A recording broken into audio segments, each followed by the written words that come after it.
শেষ মুহূর্তে ভোটারদের মন জয়ে প্রার্থীদের নানা কৌশল, রাজনৈতিক দল ও জোটগুলোর পরস্পর বিরোধী প্রচারণা, সংঘাতে না জড়ানোর পরামর্শ। স্লেজিংটা যদি স্লেজিং পর্যন্ত সীমিত থাকে ইটস নট এ প্রবলেম, কিন্তু আপনি যদি মনে করেন স্লেজিংটা সহিংসতা রূপান্তরিত হয়, এটাই সমস্যা আমাদের। নির্বাচনী গণসংযোগে আজ খুলনা ও যশোরে যাচ্ছেন বিএনপি চেয়ারম্যান তারেক রহমান। ধানের শেষের প্রচারে যোগ দেবেন জনসভায়।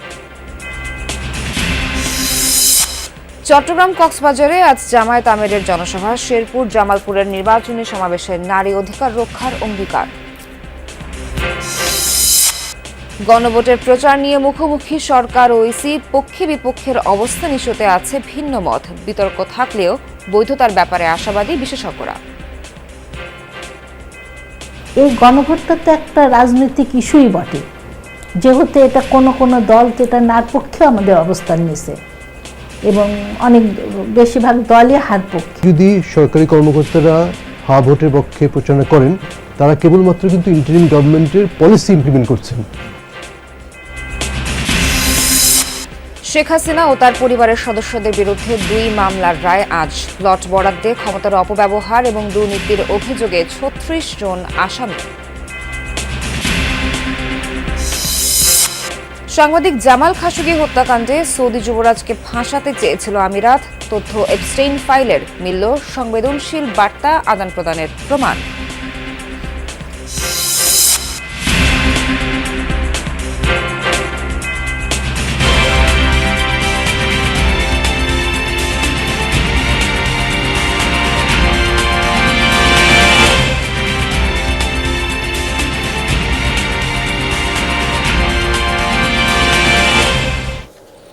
শুভ সকাল, স্বাগত সবাইকে। আমন্ত্রণ যমুনা নিউজে।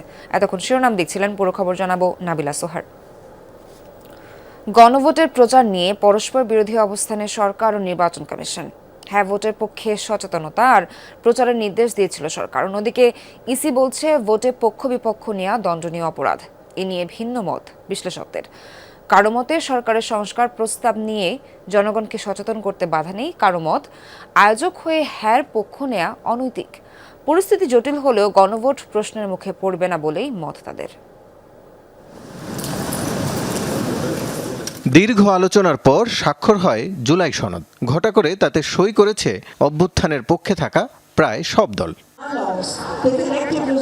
সনদের সিদ্ধান্তে আইনি ভিত্তি দেওয়ার লক্ষ্যে তা গণভোটে দেয় সরকার। সেজন্য জারি হয় নতুন অধ্যাদেশ। গণভোটের প্রস্তাব নিয়ে সচেতনতা তৈরিতে সব প্রতিষ্ঠানকে নির্দেশ দেয় সরকার। পাশাপাশি হ্যাঁ ভোটের পক্ষে ব্যানার টানানোরও নির্দেশ দেওয়া হয়। সরকারের একটি পক্ষ বেছে নেওয়ার সমালোচনা হয় বিভিন্ন মহলে। তফসিলের 47 দিন পর এ নিয়ে নির্দেশনা দেয় ইসি। বলা হয়, গণভোট হলেও এটি সাংবিধানিক নির্বাচন প্রক্রিয়া। সরকারি কর্মচারীদের হ্যাঁ বা না এর পক্ষে প্রচার করা দণ্ডনীয় অপরাধ। যদি সরকারি কর্মকর্তারা হা ভোটের পক্ষে প্রচারণা করেন, তারা কেবলমাত্র কিন্তু ইন্টারিম গভর্নমেন্টের পলিসি ইমপ্লিমেন্ট করছেন। তা পলিসি ইমপ্লিমেন্ট করা এক জিনিস এবং নিজের পদ অপব্যবহার করা বা ক্ষমতার অপব্যবহার করে ইলেকশন রেজাল্ট ইনফ্লুয়েন্স করা সম্পূর্ণ ভিন্ন জিনিস। সে আমি মনে করি ইলেকশন কমিশন এই যে সার্কুলারটি ইস্যু করেছেন, এটা আসলে সঠিক হয়নি। এই গণভোটটা তো একটা রাজনৈতিক ইস্যুই বটে, যেহেতু এটা কোনো দল যেটা নার পক্ষে আমাদের অবস্থান নিছে এবং অনেক বেশিরভাগ দলই হার পক্ষে। তা সরকার তাহলে যদি হার পক্ষে অবস্থান নেয়, তাহলে তো একটা দিকে অবস্থান নিল বোঝা যাচ্ছে। এরই মধ্যে বিভিন্ন মন্ত্রণালয় সারা দেশে হ্যাঁ ভোটের পক্ষে প্রচার করেছে। পাশাপাশি ব্যয় করেছে 140 কোটি টাকা। ইসির সিদ্ধান্ত অনুযায়ী যা অপরাধ। বিশ্লেষকরা বলছেন, এটি নিয়ে জটিলতা তৈরি হলেও গণভোটকে প্রশ্নবিদ্ধ করবে না। এটা গণভোট অধ্যাদেশ 2025 এটার অধীনে হচ্ছে। সেই জন্য এই গণভোটটা কীভাবে হবে, কারা এখানে ইনভলভ থাকবে এবং এটার কোনো অফেন্স হচ্ছে কি হচ্ছে না, সব কিছু এই আইন দ্বারাই কিন্তু এটা নির্ধারিত হবে। আইনে যদি কোনো ব্যত্যয় ঘটে নেই, সংবিধানে কোনো ব্যত্যয় ঘটে নেই, সেজন্য ভবিষ্যতে এই গণভোটকে প্রশ্নবিদ্ধ করার কোনো সুযোগ নাই বলে আমি মনে করি। গণভোটের আইনটা এমনভাবে হয়েছে যে এর সমস্ত শাস্তি, অপরাধ যা কিছু ওই যে জাতীয় সংসদের আইনের সাথে সামঞ্জস্য করে দিয়েছে। মানে ওইটাতে যে সমস্ত বিধান প্রযোজ্য, এই গণভোটের জন্য তাই প্রযোজ্য। যে নাগরিক হিসাবে এটা একজন নাগরিক তো তুলতেই পারে, এটা তার করের টাকা রাষ্ট্র যেহেতু চলে। তাদের মতে প্রচার করতে না পারলেও সরকারের অবস্থান ব্যাখ্যা করা বা জনসচেতনতা তৈরি করায় কোনো আইনি বাধা নেই। অন্যদিকে রাজপথে হ্যায়ের পক্ষে ভোট চাইছে বিএনপি, জামাত, এনসিপি সহ অধিকাংশ দল, আর না ভোটের পক্ষে জাতীয় পার্টি। রাসেল আহমেদ, যমুনা নিউজ, ঢাকা। আজ দক্ষিণ পশ্চিমাঞ্চলের 2 জেলা খুলনা ও যশোরের জনসভায় যোগ দেবেন বিএনপি চেয়ারম্যান তারেক রহমান। খুলনার খালিশপুরের প্রভাতী স্কুল মাঠে শেষ দিকে মঞ্চ তৈরির কাজ। তারেক রহমানের আগমন ঘিরে জেলা জুড়ে তৈরি হয়েছে সাজসজ্জা। প্রায় 15 লাখ মানুষের সমাগম হবে প্রত্যাশা আয়োজকদের। বেলা 12টা নাগাদ জনসভায় বিএনপি চেয়ারম্যানের বক্তব্য রাখার কথা। এরপর বৃহত্তর খুলনা জেলার 14 জন বিএনপি মনোনীত প্রার্থীকে পরিচয় করিয়ে দেবেন তারেক রহমান। খুলনার কর্মসূচি শেষে দুপুর 1টা নাগাদ হেলিকপ্টারে যশোরের উদ্দেশ্যে রওনা হবেন তিনি। জেলার বিরামপুর আদর্শ সরকারি প্রাথমিক বিদ্যালয়ের মাঠে হবে বিএনপির জনসভা। এটি যশোরে তারেক রহমানের প্রথম জনসভা, যা স্মরণকালের বৃহত্তম সমাবেশে রূপ নিতে পারে প্রত্যাশা জেলা বিএনপির। দক্ষিণ পশ্চিমাঞ্চলের 2 জেলায় তারেক রহমানের সফর ঘিরে নিরাপত্তা ব্যবস্থা, শৃঙ্খলা রক্ষা এবং সাংগঠনিক প্রস্তুতির ওপর গুরুত্ব আরোপ করা হয়েছে।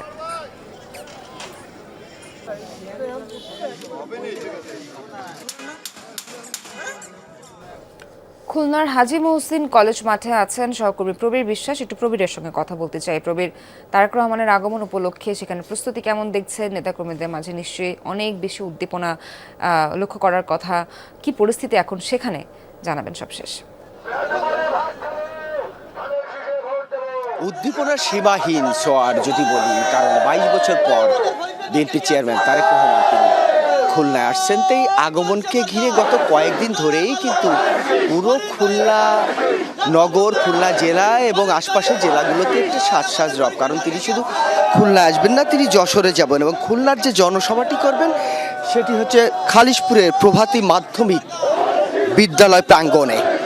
দেখতে পাচ্ছেন ইতিমধ্যে এই মাঠে বিভিন্ন জায়গা থেকে নেতাকর্মীরা আসতে শুরু করেছে। মূলত খুলনা, বাগেরহাট এবং সাতক্ষীরা, যেটিকে বলা হয় বৃহত্তর খুলনা জেলা, সেই 3 জেলার মানুষটা এখানে আসবে। এবং আজকের এই অনুষ্ঠানের মধ্য দিয়ে বিএনপির চেয়ারম্যান তারেক রহমান 14টি আসনের প্রার্থী যারা রয়েছে বিএনপি মনোনীত, সেই প্রার্থীদেরকে তিনি পরিচয় করিয়ে দেবেন। এবং ইতিমধ্যেই 3 জেলার যে সমস্ত নেতাকর্মী সমর্থকরা রয়েছে তারা কিন্তু এই মাঠে আসতে শুরু করেছেন, দেখতে পাচ্ছেন। আমাদের কাছে এখনও যে প্ল্যানটা রয়েছে সেটি হচ্ছে বেলা 11টার দিকে তারেক রহমান ঢাকা থেকে হেলিকপ্টার যোগে খুলনার উদ্দেশ্যে রওনা দিবেন এবং 12টায় তিনি এই মঞ্চে উঠবেন। 1টার পরপরই তিনি আবার যশোরের উদ্দেশ্যে চলে যাবেন। যশোরের সমাবেশ শেষে তিনি আবার হেলিকপ্টার যোগে আবার ঢাকায় তিনি চলে যাবেন। সে কারণে এই যে সময়টা মাঝখানে খুলনায় যে অনুষ্ঠানটা রয়েছে প্রভাতী স্কুল প্রাঙ্গণে, সেখানে তিনি বক্তব্য দেবেন। এবং এই অঞ্চলের মানুষ মনে করছে দীর্ঘদিন ধরে খুলনা অঞ্চল উন্নয়ন বঞ্চনার শিকার। যদি তিনি সরকার গঠন করতে পারেন জনগণের সমর্থন নিয়ে, তাহলে এই অঞ্চলের বন্ধকিত মিল কলকারখানাগুলো চালু করবেন। আপনি জানেন যে এই অঞ্চল হচ্ছে উপকূলীয় অঞ্চল, বারবারই অতিবৃষ্টি, অনাবৃষ্টি, নদী ভাঙন, জলোচ্ছ্বাস, ঘূর্ণিঝড়, অর্থাৎ যে জলবায়ু পরিবর্তনের তার কষাঘাতে এই অঞ্চল বরাবরই জর্জরিত এবং বছরে 2-3টা ঘূর্ণিঝড় আঘাত আনে।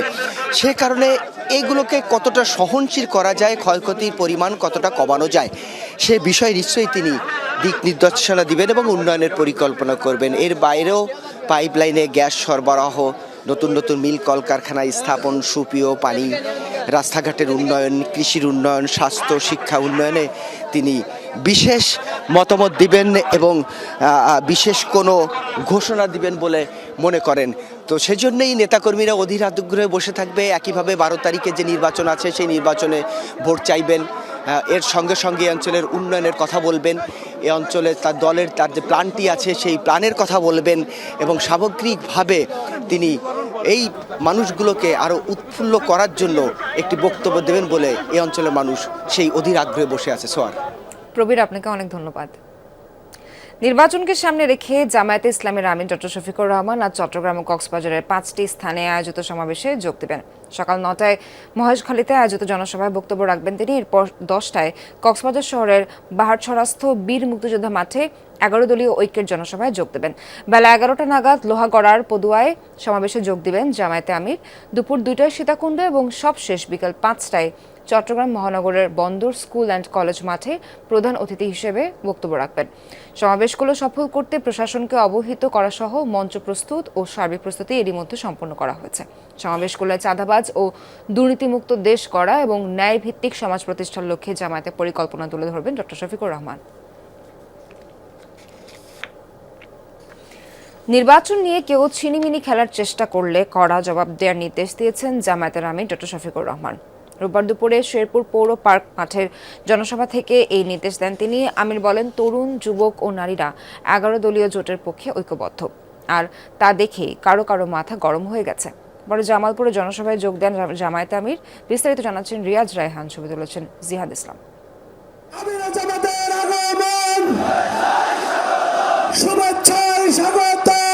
শেরপুরের পৌর পার্ক মাঠে জামাতের নির্বাচনী জনসভা। দুপুর 1:15 এতে যোগ দেন আমির ডাক্তার শফিকুর রহমান। বক্তব্যের শুরুতে 24 জুলাই গণঅভ্যুত্থানে নিহতদের স্মরণ করে শেরপুরে দলের নেতা নিহতের ঘটনায় ক্ষোভ জানান। কোন রাজনীতি, যেই রাজনীতি মানুষকে নিরাপত্তা দেওয়ার পরিবর্তে মানুষকে খুন করে ফেলে, এটা আবার কোন রাজনীতি? আপনারা কি এই রাজনীতি চান? এই রাজনীতি তো 54 বছর চলেছে। জামাত আমির বলেন, দেশের মানুষ 11 দলীয় জোটের পক্ষে ঐক্যবদ্ধ হয়েছে, সবাইকে গুজবে বিভ্রান্ত করা যাবে না বলেও উল্লেখ করেন শফিকুর রহমান। আমি দেখতে চাই যারা খুন করেছে তাদেরকে আপনারা আইনের আওতায় এনেছেন। আমরা এটা উৎসাহিত করব না জনগণ আইন নিজের হাতে তুলে নেব, এটা কোনো সভ্য সমাজের পরিচয় হতে পারে না। আমরা সভ্য, আমরা অভদ্র নই, কিন্তু আমরা দুর্বল এবং কাপুরুষ নই, এটা মনে রাখবেন। 11 দলীয় জোটের নেতা বলেন, ক্ষমতায় যাবার সুযোগ হলে সর্বক্ষেত্রে নারীদের অধিকার রক্ষা করবে জামাত। এ সময় নিজের এক্স হ্যান্ডেলে হ্যাক করে কুরুচিপূর্ণ মন্তব্য করা হয়েছে বলেও দাবি করেন তিনি। আমি কোন ভাষায় নিন্দা জানাবো আই ডোন্ট নো। আমি আমার মাদেরকে কিভাবে সম্মান করি, আমার মায়েরা তার সাক্ষী। বাংলাদেশের 9 কোটি মা সাক্ষী। আমার টুইটার, যেটাকে এখন এক্স বলা হয়, এই অ্যাকাউন্ট হ্যাক করে এখন থেকে ধরেন 15 ঘন্টা আগে অত্যন্ত বাজে, অরুচিকর, কুরুচিপূর্ণ মাদেরকে নিয়ে একটা বক্তব্য দিয়ে দিছে, আমারটা হ্যাক করে। একটা দল দেখলাম যে হই হই রই রই করে মিছিল শুরু করে দিস। আলহামদুলিল্লাহ, এখন আমার এডমিনের কন্ট্রোলে আবার এটা ফিরে এসেছে 7 ঘন্টা পরে ওই ঘটনা ঘটার। এতে সাময়িক যদি কোনো মা ওদের অপতথ্যের কারণে কষ্ট পেয়ে থাকেন, আমি তাদের কাছে ক্ষমা চাই। পরে শেরপুর জেলার 3টি আসনের জোট প্রার্থীদের হাতে প্রতীক তুলে দেন ডাক্তার শফিকুর রহমান। এই পাল্লাকে তুমি কবুল করো, ইনসাফ কায়েমের শক্তি তুমি দান করো। এই জনসভা থেকে অভিযোগ করা হয়, স্বাধীনতার প্রায় 5.5 দশক পরেও উন্নয়ন বঞ্চিত জেলা শেরপুর, নেই রেল যোগাযোগ, বিশ্ববিদ্যালয় কিংবা মেডিকেল কলেজ। আর তাই এসব নাগরিক সুবিধা নিশ্চিতের জন্য আগামী 12 ফেব্রুয়ারি নির্বাচনে 11 দলীয় জোটের প্রার্থীকে বিজয়ী করার আহ্বান জানানো হয় জনসভা থেকে। জামায়াত আমির পরে যোগ দেন জামালপুর সিংহজানি মাঠের নির্বাচনী জনসভায়। সেখানে তিনি বলেন, ক্ষমতায় গেলে নদী ভাঙন সহ নানা নাগরিক সমস্যার সমাধান করা হবে জামালপুরে। চাঁদা তুলব না, দুর্নীতি করতে দিব না, আপনাদের টাকা আপনাদের কল্যাণে ব্যয় হবে। ইনশাআল্লাহ আপনাদের দাবি তখন আপনাদের চোখের সামনে বাস্তবায়িত হবে। এর আগে শেরপুর শ্রীবর্দী জামাত নেতা রেজাল করিমের কবর জিয়ারত ও পরিবারের সদস্যদের সঙ্গে দেখা করেন ডাক্তার শফিকুর রহমান। হত্যায় জড়িতদের অবিলম্বে গ্রেফতারের দাবি জানান জামাত আমির। রাজনীতির নাম যদি মানুষ কোন হয়, সে রাজনীতিকে আমরা ঘৃণা করি। রিয়াজ রায়হান, যমুনা নিউজ, শেরপুর। নির্বাচনের বাকি মাত্র কয়েকটা দিন, প্রচার গণসংযোগ তুঙ্গে। ভোটারদের নিজের পক্ষে টানায় ব্যস্ত প্রার্থী, রাজনৈতিক দল কিংবা জোটগুলো। ভোটারের মন জয়ে নিচ্ছে ব্যতিক্রমী নানা কৌশল। আছে পরস্পর বিরোধী কাঁদা ছোড়াছুড়িও। তবে সবকিছুর ঊর্ধ্বে উঠে সংঘাতে না জড়ানোর পরামর্শ বিশ্লেষকদের। একটা সময় নির্বাচনী প্রচারণায় জনসমর্থন প্রদর্শনের অন্যতম মাধ্যম ছিল খোলা ট্রাক। এবার এর বদলে লাল সবুজের স্টিকার মোড়ানো বাস দৃষ্টি কেড়েছে সবার। বিএনপির চেয়ারম্যান তারেক রহমান সারা দেশ চষে বেড়াচ্ছেন বিশেষ এই বাসে। ইউরোপ আমেরিকার মতো নিরাপত্তার পাশাপাশি প্রচারণার নতুন এই কৌশল সাড়া ফেলেছে বেশ। সামাজিক যোগাযোগ মাধ্যমে ছড়িয়ে পড়েছে তারেক রহমান ও এই বাস ঘিরে জনসমাগমের শত শত ভিডিও ও রিলস। কদিন আগে জামায়াতে ইসলাম তাদের প্রচারণায় একই ধাঁচের মাল্টিমিডিয়া বাসের উদ্বোধন করেছে, প্রচারণায় যোগ করেছে বাড়তি মাত্রা। ইউরোপিয়ান আমেরিকান স্টাইলে প্রচারণা চালানোর একটা প্রক্রিয়া, এটা সবার মধ্যে দেখতে পাচ্ছি, সবার মধ্যে। আগে বলতো আমি 100%, আমি এই সব করে ছাড়বো, এই যে বড় বড় প্রতিশ্রুতি দেওয়া, পরিমিতি বুদ্ধের সাথে প্রতিশ্রুতি দেওয়া যে না আমি এটুকু করব ওইটুকু করব, এইগুলো আমার কাছে মানে ভালো চোখে দেখছি আমি। এবার নির্বাচনে মোট 12,77,00,000 ভোটারের মধ্যে 6,28,00,000 নারী। তাই এবার প্রচারণার অন্যতম কৌশল হিসেবে নারীদের অনেক আগেই মাঠে নামিয়েছে জামায়াত। মাঠে আছে বিএনপির নারী কর্মীরাও। তাদের অভিযোগ, ঘরে ঘরে গিয়ে এনআইডি ও বিকাশ নম্বর নিচ্ছে জামায়াতের নারী কর্মীরা। তবে জামায়াত এ অভিযোগ অস্বীকার করেছে, উল্টো নারী কর্মীদের হেনস্থার অভিযোগ তাদের। ভোটার কার্ড নাম্বার চাইছে, মোবাইল নাম্বার চাইছে, তখন আমি ওনাদেরকে চ্যালেঞ্জ করলাম যে আপনি এটা চাইতে পারেন কিনা। এটা বলার পর ওদিকে 1 থেকে 2 জন মহিলা দৌড় দিচ্ছে। কোনো ধরনের কোনো এখতিয়ার নাই এই ব্যাপারে কোনো মব সৃষ্টি করার। আমরা এই নোংরা মবের নিন্দা জানাই। নির্বাচনী প্রচারণায় পাল্টাপাল্টি অভিযোগ কিংবা প্রতিদ্বন্দ্বী প্রার্থীকে ইঙ্গিত করে আক্রমণাত্মক বক্তব্য দেওয়ার কৌশল ছিল আগেও। এবারও দুই জোটের প্রার্থীদের অনেকেই নিয়েছেন এমন কৌশল, তবে ভিন্ন আঙ্গিকে। আল্লাহ, আমরা এখানে অসহায়, আমাদের বিরুদ্ধে যিনি কাজ করছেন ওনার অনেক টাকা, আমাদের টাকা নাই। প্রচারণায় এবার এমন খেজুর বিলানোর মতো অভিনব কৌশলও দেখা গেছে। আবার লিফলেটে বিভিন্ন গাছের বীজ যুক্ত করে তারেক রহমানের পক্ষের প্রচারণাও ইতিবাচক হিসেবে দেখছে অনেকেই। নিজেও এরকম ছোটবেলায় মাইকিং, বাদ্যবাদনা কিংবা নেচে গিয়ে ভিন্নভাবে ভোটারদের দৃষ্টি আকর্ষণের চেষ্টাও অনেকটাই কমেছে। প্রচারণায় নেই দেয়ালে সাঁটানো পোস্টারও। তাই মাঠে ঘাটে গিয়ে ভোটারদের সাথে মিশে যেতে চাচ্ছেন অনেক প্রার্থী। বিশ্লেষকরা বলছেন বিএনপি, জামায়াত এবং এনসিপি বড় 3 দলেই এবার জোর দিয়েছে বড় আকারের জনসমাবেশ কিংবা জনসভার উপর।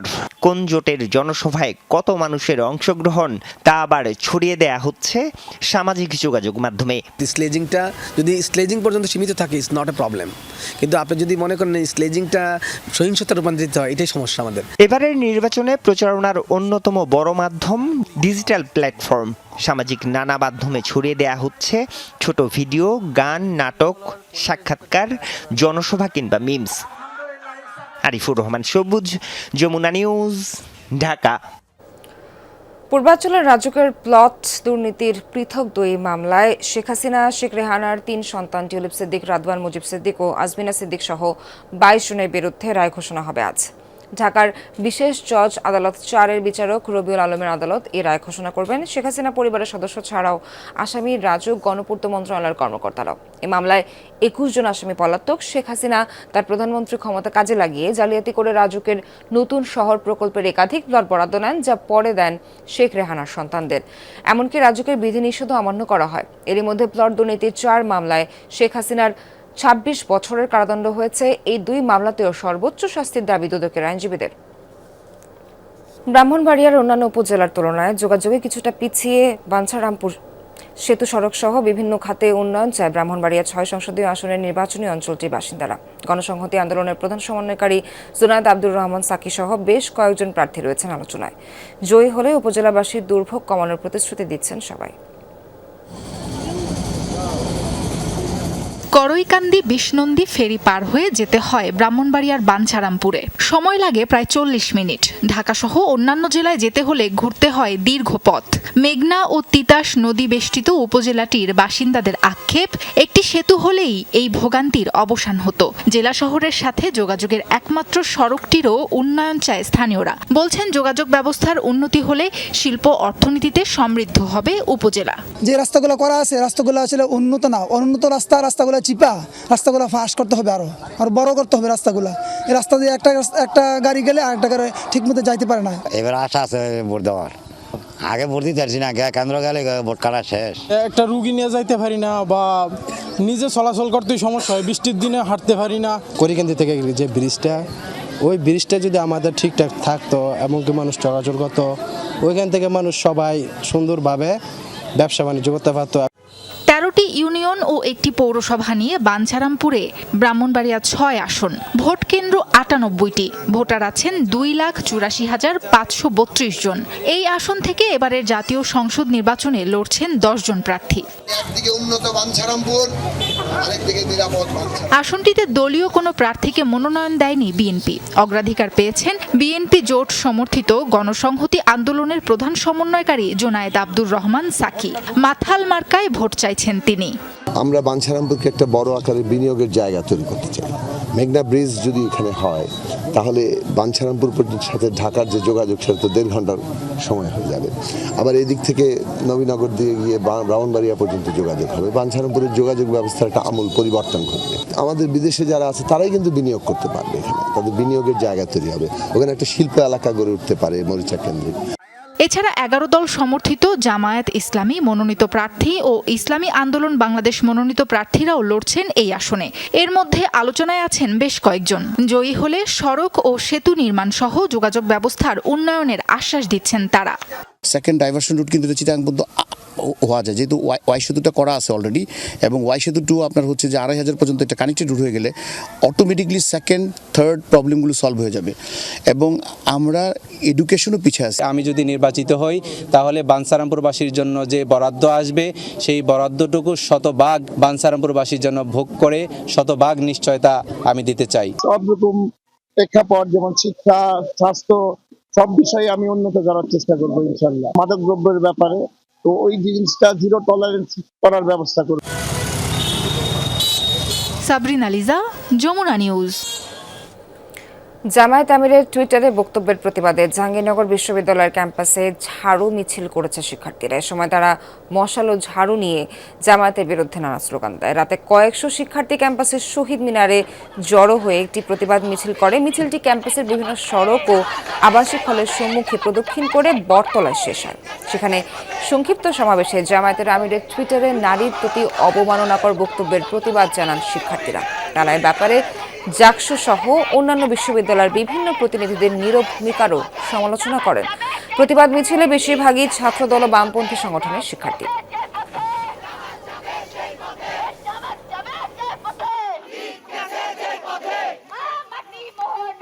রাজধানীর তেজগাঁও শিল্পাঞ্চলে একটি ব্যবসা প্রতিষ্ঠানের জেনারেটর রুম থেকে উদ্ধার করা হয়েছে বিজয় নামে এক যুবকের মরদেহ। 4 দিন ধরে নিখোঁজ থাকার পর রোববার রাতে তার মরদেহ উদ্ধার করে পুলিশ। রোববার সন্ধ্যায় আইডিসি লিমিটেড ভবনের জেনারেটর রুমে কাউকে আটকে রাখার অভিযোগ পায় শিল্পাঞ্চল থানা পুলিশ। পরে তালা ভেঙে সেখান থেকে উদ্ধার করা হয় বিজয়ের মরদেহ। নিহত বিজয়ের বয়স মাত্র 17 বছর। আইডিসি লিমিটেডের 3য় তলায় পরিচ্ছন্নতা কর্মী হিসেবে সে কাজ করত। গত বৃহস্পতিবার বিকেল থেকে তার কোনো খোঁজ পাওয়া যাচ্ছিল না বলে জানান স্বজনরা। ঘটনাটি হত্যা বলে ধারণা করছে পুলিশ। এ ঘটনায় মামলা দায়ের এবং অভিযুক্তদের গ্রেপ্তারের প্রক্রিয়া চলছে, এমনটা জানিয়েছে তেজগাঁও শিল্পাঞ্চল থানার অতিরিক্ত পুলিশ কমিশনার আব্দুল্লাহ আল ইমরান। ঘটনাস্থলে তালা ভেঙে প্রবেশ করে লাশ দেখতে পাই। তো প্রাথমিকভাবে এইটি আমাদের হত্যাকাণ্ড বলেই মনে হয়েছে। আমরা অনুসন্ধান এবং পর্যায়ে রয়েছে। তো এটা পোস্টমর্টমের জন্য লাশটাকে মর্গে পাঠিয়ে দেওয়া হয়েছে। তো আশা করি সঠিক অনুসন্ধানের মাধ্যমে প্রকৃত কারণ উদ্ঘাটিত হবে। সিরাজগঞ্জ 5 আসনে লড়ছেন বিভিন্ন দল ও জোটের 6 প্রার্থী। আগামী 12 ফেব্রুয়ারি নির্বাচনে ভোটাররা কোন দলের প্রার্থীকে বিজয়ী করবে তা নিয়ে চলছে চুলচেরা বিশ্লেষণ। বৃহত্তর চরাঞ্চলে ভোট কেন্দ্র নিরাপদ রাখতে বিশেষ ব্যবস্থা নেওয়া হবে জানিয়েছেন সহকারী রিটার্নিং অফিসার।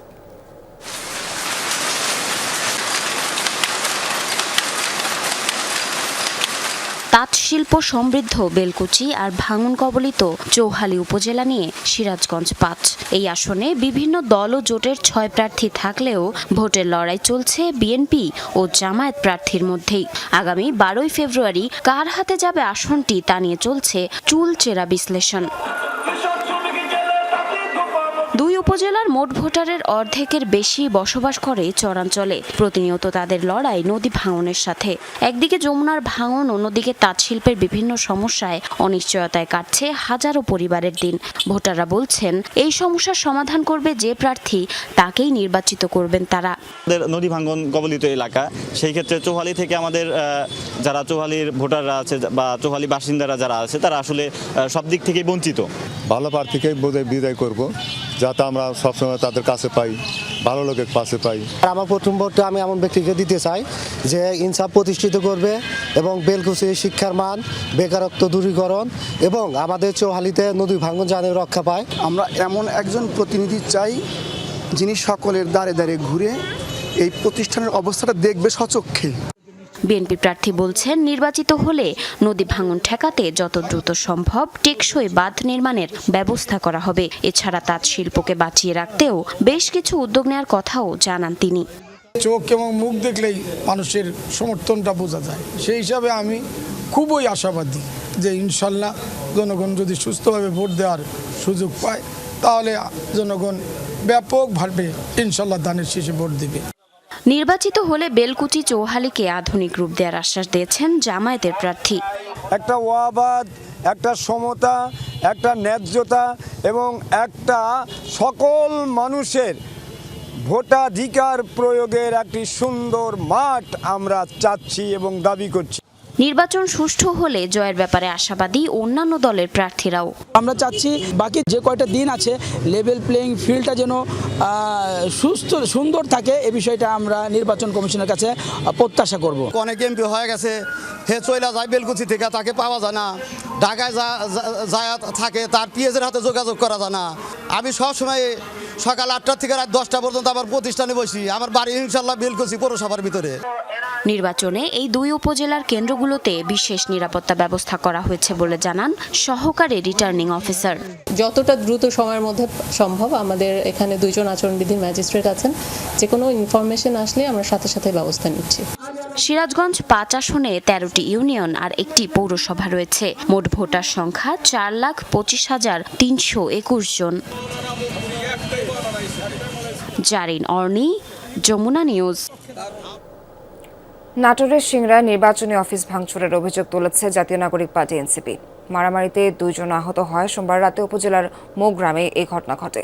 11 দলীয় জোট মনোনীত প্রার্থী জানান, তার নিজ গ্রামে এনসিপি কার্যালয়ে রাতে নির্বাচনী আলোচনা ও কার্যক্রম চলছিল। এ সময় উপজেলা আওয়ামী লীগের সদস্য আব্দুল জলিল ও সুকাশ ইউনিয়ন বিএনপির সাবেক ভারপ্রাপ্ত সভাপতি আব্দুল কুদ্দুস সহ বেশ কয়েকজন লাঠিসোঁটা ও দেশীয় অস্ত্র নিয়ে হামলা করে। মারামারিতে সুলতান সরকার ও আব্দুল আহাদ নামে এনসিপির 2 সমর্থক আহত হন। পরে খবর পেয়ে পুলিশ ঘটনাস্থলে গিয়ে আহতদের উদ্ধার করে সদর হাসপাতালে ভর্তি করে। নির্বাচনে জিতলে বাণিজ্যের বিদেশ নীতি কি হবে, এমন প্রশ্ন এখনো স্পষ্ট অবস্থানে নেই কোনো রাজনৈতিক দল। ভূরাজনীতির পূর্ব ও পশ্চিমা মারপ্যাচ যাচাই করছেন নেতারা। বিএনপি বলছে, বাংলাদেশের স্বার্থ বিরোধী কোনো বাণিজ্যিক সম্পর্কে যাবে না দলটি, বিশেষ সুবিধা পাবে না প্রতিবেশী দেশ। অন্যদিকে 11 দলীয় ঐক্যের নেতারা বলছেন, যে কোনো দেশের সাথে বাণিজ্যিক লেনদেন হবে সমতার ভিত্তিতে। বাংলাদেশের বিদেশ বাণিজ্য নীতি এই মুহূর্তে কোনো আদর্শিক বিতর্কে নেই। রপ্তানির প্রায় 52% যাচ্ছে ইউরোপীয় ইউনিয়নে। একক দেশ হিসেবে সবচেয়ে বেশি পণ্য রপ্তানি হয় যুক্তরাষ্ট্রে। আবার অবকাঠামো ও জ্বালানি বিনিয়োগে বাংলাদেশ ঝুঁকছে চীন ও মধ্যপ্রাচ্যের দিকে। বাণিজ্যের বাইরে দূরত্ব বেড়েছে প্রতিবেশীর সাথে। এসব টানাপোড়েনের মাঝেই প্রশ্ন, নির্বাচনের পর কোন দেশের সাথে বাণিজ্য বাড়াবে বাংলাদেশ?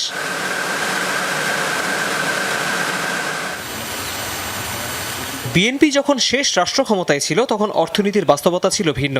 পরের 20 বছরে বিদেশি ঋণ গিয়ে ঠেকেছে জিডিপির প্রায় 40%। জোরালো আলোচনা এলডিসি গ্র্যাজুয়েশন নিয়ে। এবার সৃষ্টিশীল অর্থনীতির ধারণা দিয়ে বিএনপি বলছে, পশ্চিমে কয়েক বিলিয়ন ডলারের বাজার হারানোর সুযোগ নেই, বাড়াতে হবে বাণিজ্য সংলাপ।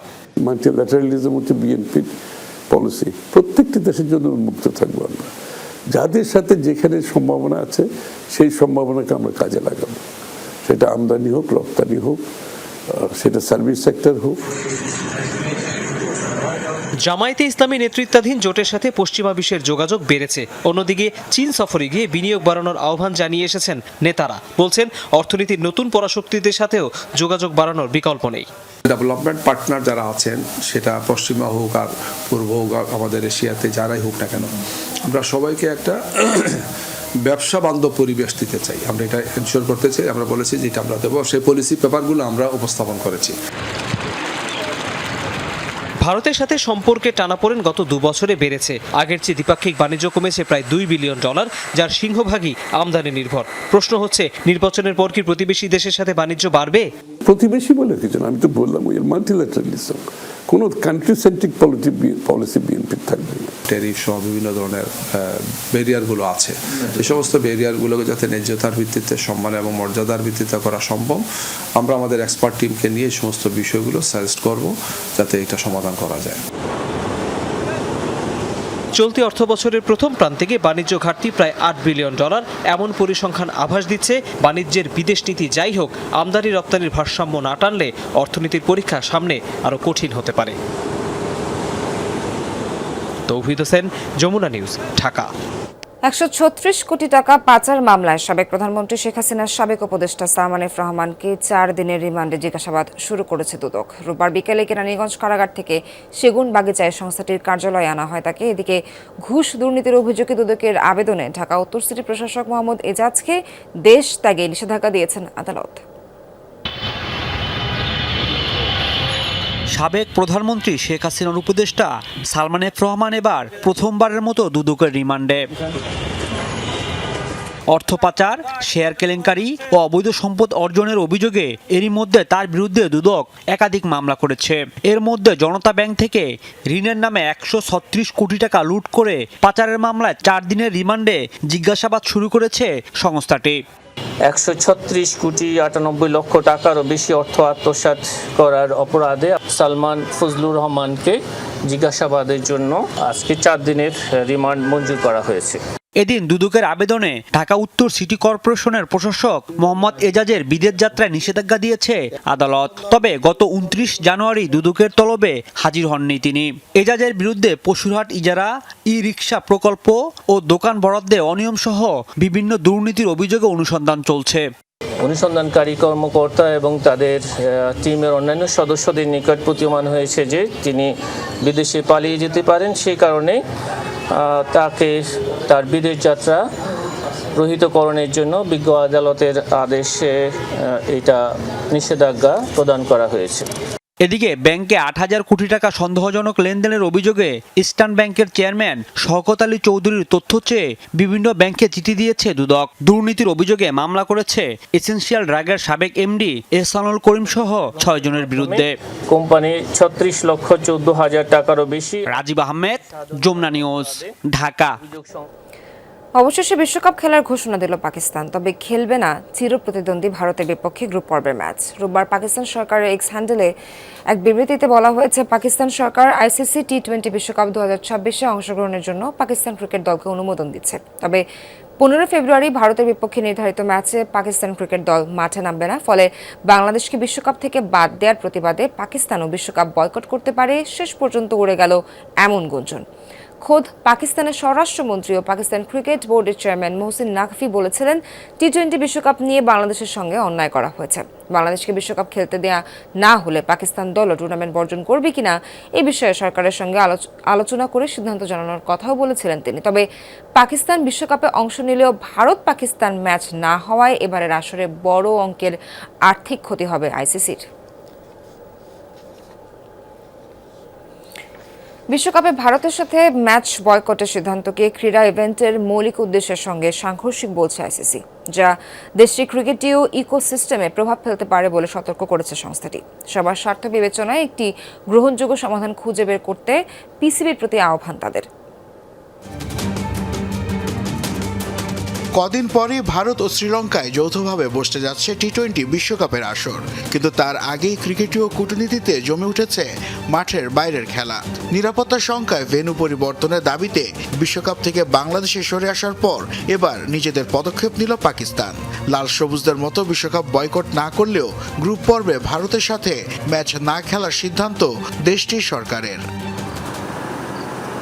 এমন পরিস্থিতিতে অবশ্য খুব একটা স্বস্তিতে নেই আইসিসি। এক বিবৃতিতে সংস্থাটি জানায়, ম্যাচ বয়কটের অবস্থান বিশ্বব্যাপী ক্রীড়া ইভেন্টের মৌলিক উদ্দেশ্যের সঙ্গে সাংঘর্ষিক। পাকিস্তান সরকারের পক্ষ থেকে দেয়া একটি বক্তব্য লক্ষ্য করেছে আইসিসি, যেখানে তারা তাদের জাতীয় দলকে বিশ্বকাপে অংশ নিতে বললেও ভারতের সাথে ম্যাচ বয়কটের কথা বলছে। এমন পরিস্থিতি বিশ্বব্যাপী ক্রীড়াক্ষেত্রের মৌলিক উদ্দেশ্যের সঙ্গে সাংঘর্ষিক। আইসিসির টুর্নামেন্টগুলো মূলত সততা, প্রতিযোগিতা, ধারাবাহিকতা ও স্বচ্ছতার উপর ভিত্তি করে পরিচালিত। আর পাকিস্তানের এই সিদ্ধান্ত প্রতিযোগিতার মূল চেতনা ও পবিত্রতাকে ক্ষুণ্ণ করে। পাকিস্তানের এই সিদ্ধান্তের প্রভাব দেশের ক্রিকেটীয় ইকোসিস্টেমে প্রভাব ফেলতে পারে বলে সতর্ক করে আইসিসি। বিভিন্ন দেশে সরকারের ভূমিকাকে আইসিসি সম্মান জানালেও এমন সিদ্ধান্ত ভক্তদের জন্য অনুকূলে নয়। পিসিবি তাদের নিজ দেশের ক্রিকেটারদের ওপর এর সুদূরপ্রসারী ও দীর্ঘমেয়াদী প্রভাবগুলো গুরুত্বের সঙ্গে বিবেচনা করবে বলে আশা করে আইসিসি, কেননা এটি সামগ্রিক ক্রিকেট ইকোসিস্টেমকে প্রভাবিত করতে পারে। পিসিবি যার অন্যতম সদস্য এবং সুবিধাভোগী। বিশ্বকাপ সফলভাবে সম্পন্ন করতে অংশগ্রহণকারী প্রত্যেকটি দেশের সমান দায়িত্ব আছে বলে মনে করে আইসিসি। সকলের স্বার্থ বিবেচনায় পিসিবি গ্রহণযোগ্য সমাধান খুঁজে বের করবে বলে প্রত্যাশা সংস্থাটির। নাসিফ শুভ, যমুনা স্পোর্টস। অনূর্ধ্ব ১৯ সাফ নারী চ্যাম্পিয়নশিপে নিজেদের পরের ম্যাচে আজ ভারতে প্রতিদ্বন্দ্বিতা করবে বাংলাদেশ। নেপালের পোখারায় ম্যাচটি শুরু হবে বাংলাদেশ সময় দুপুর 12:15টায়। বিগ ম্যাচের আগে রোববার রিকভারি সেশনে সময় কাটায় বাতলা শিশুরা। ভুটানকে প্রথম ম্যাচে 12-0 গোলে বিধ্বস্ত করে চনমনে মেজাজে রয়েছে পুরো দল। ভারতের বিপক্ষে পূর্ণ শক্তি নিয়ে মাঠে নামার আগে নিজেদের ভুল ত্রুটি নিয়ে পর্যালোচনা করে লাল সবুজের প্রতিনিধিরা সিদ্ধান্ত নিয়েছে প্রতিপক্ষকে সমীহ করলেও পূর্ণ পয়েন্ট নিয়ে মাঠ ছাড়ার লক্ষ্য অধিনায়ক অর্পিতা বিশ্বাসের। ইন্ডিয়ার সাথে আমাদের ফাইট হবে, ইন্ডিয়াও better team, Bangladesh better team, তো ফাইট হবে এবং আমরা চেষ্টা করব ম্যাচটা উইন করার। ভুটানের সাথে অনেক ভালো খেলেছি এবং সবার সাথে কমিউনিকেশন ভালো ছিল এবং আমাদের একটা প্র্যাকটিস ম্যাচ হয়ে গেছে ভুটানের সাথে। অনূর্ধ্ব ১৯ বিশ্বকাপের খবর জানাবো। সুপার 6-এর খেলায় পাকিস্তানকে ৫৮ রানে হারিয়ে সেমিফাইনাল নিশ্চিত করেছে ভারত। ২৫৩ রানের টার্গেটে ব্যাট করতে নেমে ১৯৪ রানে গুটিয়ে যায় পাকিস্তান। বুলাওয়েতে টস হেরে ব্যাট করতে নেমে শুরুটা ভালো করলেও ৪৭ রানে ৩ উইকেটে হারিয়ে ব্যাকফুটে চলে যায় ভারত। চতুর্থ উইকেটে ভিহান মালহোত্রাকে নিয়ে ৬২ রানের জুটি গড়েন বিতান্ত ত্রিবেদী। শেষ দিকে কনিষ্ক চৌহান, খিলান প্যাটেলে অর্ধশত রানের জুটিতে ২৫২ রানের পুঁজি পায় ভারতীয় যুবারা। জবাবে ব্যাট করতে নেমে ৩০ ওভার পর্যন্ত জয়ের আশা টিকিয়ে রেখেছিল পাকিস্তান। ১৫১ রানে ৩ উইকেট হারানো দলটি পরবর্তী ৪৭ রান তুলতেই হারিয়ে বসে ৭ উইকেট। পাকিস্তানি যুবাদের স্বপ্নভঙ্গের দিনে ৩টি করে উইকেট নেন খিলান প্যাটেল ও আয়ুষ মাহাত্রে। ইউক্রেনে ভয়াবহ ড্রোন হামলা চালিয়েছে রাশিয়া। বিভিন্ন শহরে প্রাণ গেছে কমপক্ষে ১৫ জনের, আহত ৭ জন। রোববার তেরেনিভকা শহরে খনি শ্রমিকদের বহনকারী একটি বাসকে টার্গেট করে রুশ বাহিনী। ড্রোন হামলায় বিধ্বস্ত হয় যানটি। নিহত হয় ভেতরে থাকা ১২ শ্রমিক। এর আগে জাপোরিজ্জিয়ায় একটি মাতৃসদন ও একটি আবাসিক ভবন টার্গেট করে বোমাবর্ষণ করে। ব্যাপক ক্ষতিগ্রস্ত হয় ভবন দুটি। নিপ্রো ও খেরসনেও বড় ধরনের অভিযান চালিয়েছে রাশিয়া। হয়েছে হতাহতের ঘটনা। এমন এক সময়ে মস্কো হামলা জোরদার করল যখন যুক্তরাষ্ট্রের মধ্যস্থতায় রাশিয়া ইউক্রেন শান্তি আলোচনার পরবর্তী ধাপের প্রস্তুতি চলছে। প্রেসিডেন্ট ভলোদিমির জেলেনস্কি জানিয়েছেন আগামী বুধ ও বৃহস্পতিবার আবুধাবিতে অনুষ্ঠিত হবে ত্রিদেশীয় বৈঠক। আলোচিত সাংবাদিক জামাল খাশোগি হত্যাকাণ্ডে সৌদি যুবরাজ সালমানকে ফাঁসাতে চেয়েছিলেন আমিরাতের শাসক জায়েদ আল নাহিয়ান। এমনই চাঞ্চল্যকর তথ্য উঠে এসেছে নতুন প্রকাশিত এপস্টেইন ফাইলে। খাশোগি হত্যার পরপরই একাধিক সংবেদনশীল বার্তা আদান প্রদান করেছিলেন কুখ্যাত যৌন নিপীড়ক জেফ্রি এপস্টেইন, যা নিয়ে চলছে তুমুল সমালোচনা। বিশ্ব নেতাদের একের পর এক গোপন কুকীর্তি ফাঁস করে রীতিমতো বিশ্বব্যাপী তোলপাড় করে দিয়েছে অ্যাপস্টাইন ফাইলস। এবার তাতে নাম জড়ালো সৌদি যুবরাজ মোহাম্মদ বিন সালমান এবং আমিরাতের শাসক মোহাম্মদ জাহেদ আল নাহিয়ানের। সম্প্রতি কুখ্যাত যৌন নিপীড়ক জেফ্রি অ্যাপস্টাইন সংক্রান্ত প্রকাশিত গোপন নথিতে দেখা গেছে খাশোগি হত্যাকাণ্ড সংশ্লিষ্ট একাধিক বার্তা আদান প্রদানে জড়িত ছিলেন জেফ্রি অ্যাপস্টাইন। অ্যাপস্টাইনের নথিতে দেখা গেছে হত্যার প্রায় 10 দিন পর আল রাশিদ নামে এক ব্যক্তির সাথে আলাপ হয় অ্যাপস্টাইনের, যেখানে মোহাম্মদ বিন জায়েদ যুবরাজ সালমানকে ফাঁদে ফেলে থাকলে অবাক হবেন না এমন মন্তব্য আছে অ্যাপস্টাইনের। ফোনালাপে জামাল খাশোগি হত্যাকাণ্ড ইস্যুতে খুব বুদ্ধিমত্তার সঙ্গে তথ্য ফাঁস করা হয়েছে বলে বার্তায় অ্যাপস্টাইনকে সতর্ক করেন আল রাশিদ। পাশাপাশি যুবরাজ সালমান আত্মপক্ষ সমর্থন না করলে ফাঁসতে পারেন ডোনাল্ড ট্রাম্পও উল্লেখ করেছেন আল রাশিদ। হত্যাকাণ্ডের পর খাশোগিকে সন্ত্রাসী আখ্যা দেওয়ার সম্ভাবনাও আছে কিনা সে বিষয়ে ফোন বার্তায় জানতে চায় অ্যাপস্টাইন, যেখানে তিনি বারবার আবুধাবির শাসক মোহাম্মদ বিন জায়েদের নাম উল্লেখ করেন। এমনটাও জানা যায় খাশোগি হত্যাকাণ্ড ইস্যুতে গোপন বৈঠকও করেন মোহাম্মদ বিন জায়েদ। 2018 সালে 2 অক্টোবর ইস্তাম্বুলের সৌদি কনসুলেটে হত্যা করা হয় সৌদি পরিবারের কট্টর সমালোচক সাংবাদিক জামাল খাশোগিকে। মার্কিন গোয়েন্দারা দাবি করেন এই হত্যার অনুমোদন দিয়েছিলেন সৌদি যুবরাজ মোহাম্মদ বিন সালমান। আলোচিত এই হত্যাকাণ্ড রূপ নেয় আন্তর্জাতিক সংকটে। তবে তখনকার এবং বর্তমান মার্কিন প্রেসিডেন্ট ডোনাল্ড ট্রাম্পের সঙ্গে সৌদি যুবরাজের ঘনিষ্ঠতার কারণে তেমন চাপ পোহাতে হয়নি মোহাম্মদ বিন সালমানকে। অস্মিতা বিশ্বাস, যমুনা নিউজ। প্রতিরক্ষা খাতে এবারও বাজেট বাড়ালো ভারত। 2026-27 অর্থ বছরে এ খাতে ব্যয় করা হবে 7,85,000 কোটি রুপি, যা গেল বছরের তুলনায় প্রায় 15% বেশি। রাফাল বিমান, আধুনিক ড্রোন, সাবমেরিন সহ উন্নত প্রযুক্তির নানা যুদ্ধাস্ত্র কিনতে কাজে লাগবে এসব অর্থ। এছাড়া নৌবহর উন্নয়ন ও সশস্ত্র বাহিনী আধুনিকরণের জন্য বরাদ্দ হয়েছে বাজেট। মওকুফ করা হবে বিমান তৈরিতে ব্যবহৃত যন্ত্রাংশের শুল্ক। বৈশ্বিক ও আঞ্চলিক শক্তি হিসেবে নিজের অবস্থান আরও মজবুত করতে প্রতিরক্ষা খাতে প্রতি বছর বাজেট বাড়িয়ে চলেছে ভারত। 2026-27 অর্থ বছরেও হয়নি এর ব্যতিক্রম। নতুন অর্থ বছরে এ খাতে বরাদ্দ রাখা হয়েছে 7,85,000 কোটি রুপি, যা গেল বছরের তুলনায় প্রায় 1 লাখ কোটি বেশি। 2025-26 অর্থ বছরে প্রতিরক্ষা খাতে বাজেট ছিল 6,81,000 কোটি রুপি। এর মধ্যে প্রায় 2,20,000 কোটি মূলধন খাতে এবং রাজস্ব খাতে ব্যয় হবে প্রায় 5,54,000 কোটি রুপি। এই দুই খাতে এবার বরাদ্দ বেড়েছে যথাক্রমে 21.84 ও 17.24%। নতুন বাজেটে বেশ খুশি দেশটির প্রতিরক্ষা মন্ত্রণালয়। প্রতিরক্ষা খাতে বরাদ্দকৃত বাজেটের খবরে প্রতিরক্ষা মন্ত্রণালয় খুবই খুশি। আমরা এবার 7.85 লাখ কোটি রুপি বরাদ্দ পেয়েছি, যা গেল বছরের তুলনায় 15% বেশি। जनभावनाओं और जन अपेक्षाओं पर खरा उतरने वाला ये बजट है। এই বাজেট জনগণের অনুভূতি ও প্রত্যাশার প্রতিফলন। এটি প্রধানমন্ত্রী মোদীর 2047 সালের মধ্যে স্বয়ংসম্পূর্ণ ও উন্নত ভারত গঠনের যে লক্ষ্য রয়েছে তা পূরণেও একটি দৃঢ় ভিত্তি প্রদান করে। सभी वर्गों के उत्थान के लिए समुचित प्रावधान किए गए हैं।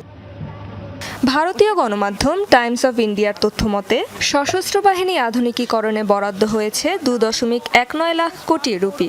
রাফাল বিমান, আধুনিক সাবমেরিন ও ড্রোন সহ নানা যুদ্ধাস্ত্র কিনতে ব্যয় হবে এ অর্থ। এছাড়া নৌবহর আধুনিকায়নের জন্য রয়েছে উচ্চ বাজেট।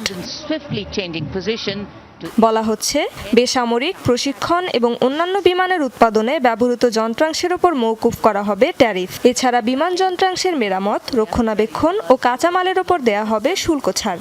সব মিলিয়ে নিরাপত্তা ও প্রতিরক্ষা খাতের আধুনিকীকরণই এখন নয়াদিল্লির মূল লক্ষ্য। রেজওয়ানা সাইমা, যমুনা নিউজ। দর্শক, এই ছিল যমুনা নিউজের আয়োজনে। এতক্ষণ সঙ্গে থাকার জন্য সবাইকে ধন্যবাদ।